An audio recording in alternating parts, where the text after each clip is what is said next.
ہمارے ساتھ موجود ہیں اس حوالے سے گفتگو کرنے کے لیے ایڈوکیٹ آصف محمود صاحب، تجزیہ کار، اینکر پرسن بھی ہیں، عطاء الرحمان صاحب نئی بات کے گروپ ایڈیٹر بھی ہمارے ساتھ موجود ہیں۔ میں کچھ آصف صاحب سے آغاز کروں گا عطاء صاحب اگر آپ کی اجازت ہو، تاکہ قانون کا ہم مشورہ لے لیں رائے۔ آصف صاحب کیا کہیں گے آپ، یہ واقعی ایسی کوئی اس میں کوشش ہوئی ہے؟ کیونکہ ہم دیکھ رہے ہیں کہ نہ صرف یہ کہ مسلم لیگ نون بلکہ جے یو آئی کے بھی جو لوگ ہیں ان کے نقطہ نظر کے حامی ہیں وہ بھی سوشل میڈیا پہ کہہ رہے ہیں کہ ایسی کوئی کوشش نہیں ہوئی، ورنہ جے یو آئی تو کبھی بھی اس میں ساتھ نہیں دیتی۔ یہ کیسے تبدیلی آئی ہے جس کا شیخ رشید صاحب دعویٰ کر رہے ہیں کہ ختم نبوت کا یہ معاملہ اس میں ختم کیا گیا ہے، جبکہ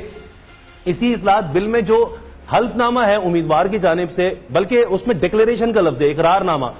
اس میں تو یہ کہا گیا ہے کہ میں اس بات کا اقرار کرتا ہوں کہ میں حضرت کو آخری نبی تصور کرتا ہوں اور کسی بھی طرح سے میرا قادیانیوں کے کسی لاہوری احمدی گروپ سے تعلق نہیں ہے، تو پھر کیسے یہ چیز ختم ہوئی ہے؟ جی بہت شکریہ۔ میرا خیال ہے کہ عمومی اتفاق تو یہی ہے کہ تبدیلی نہیں ہوئی، وہی ہے پرانا قانون، لیکن جو قانون کی زبان بول کے کہہ رہی ہے وہ یہ بتا رہی ہے کہ نہ صرف تبدیلی ہوئی ہے بلکہ بہت شرمناک تبدیلی ہوئی ہے، اور شرمناک کا لفظ بھی میں بڑا نرم لفظ استعمال کر رہا ہوں، کاش میں اس سے سخت لفظ بھی استعمال کر سکتا۔ دیکھیے یہ جو تبدیلی آج ہوئی ہے بے عینی ہی یہی تبدیلی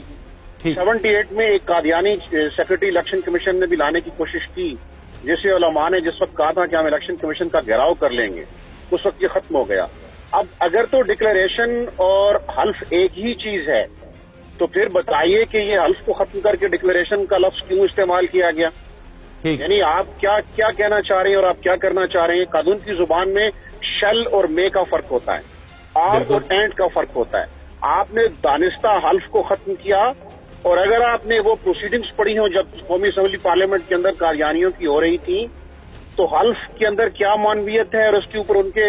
خلیفہ کا کیا موقف تھا، آپ کو سارا واضح ہو جائے گا کہ یہ حلف کا لفظ کیوں ہٹایا گیا اور کس کے کہنے پہ ہٹایا گیا۔ اب آ جائیے آگے کہ یہ صرف حلف کو ختم نہیں کیا گیا،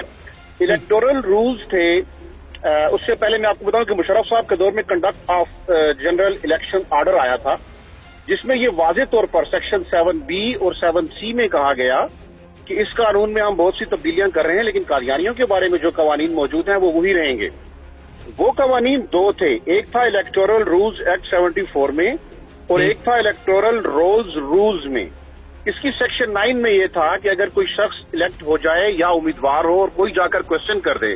کہ یہ تو مسلمان نہیں ہے، یہ تو قادیانی ہے، تو چیف الیکشن کمشنر سیکشن 9 کے تحت ایک آدمی ڈیپیوٹ کرتا تھا، وہ اس سے پوچھتا تھا اس کو بلا کر کہ تم مسلمان ہو، اگر مسلمان ہو تو حلفن یہ فارم بھرو، فارم نمبر 4، اس فارم کو بھرو کہ میں حلفن بتاتا ہوں کہ میں رسول اللہ صلی اللہ علیہ وآلہ وسلم کی کامل اور قطعی ختم نبوت کے اوپر یقین رکھتا ہوں۔ یہ دونوں سیکشن اور یہ تینوں قوانین بھی اڑا دیے گئے ہیں۔ جو سیکشن 241 ہے اس بل کا،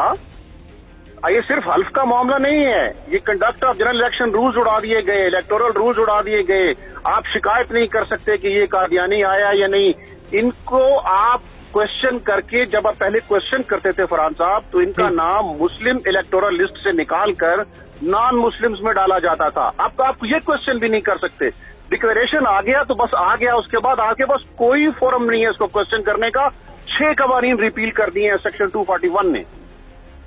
ٹھیک، یعنی کہ کسی بھی طرح سے اگر کسی شخص کے اس بات کے متعلق آگاہی ہو کہ وہ شخص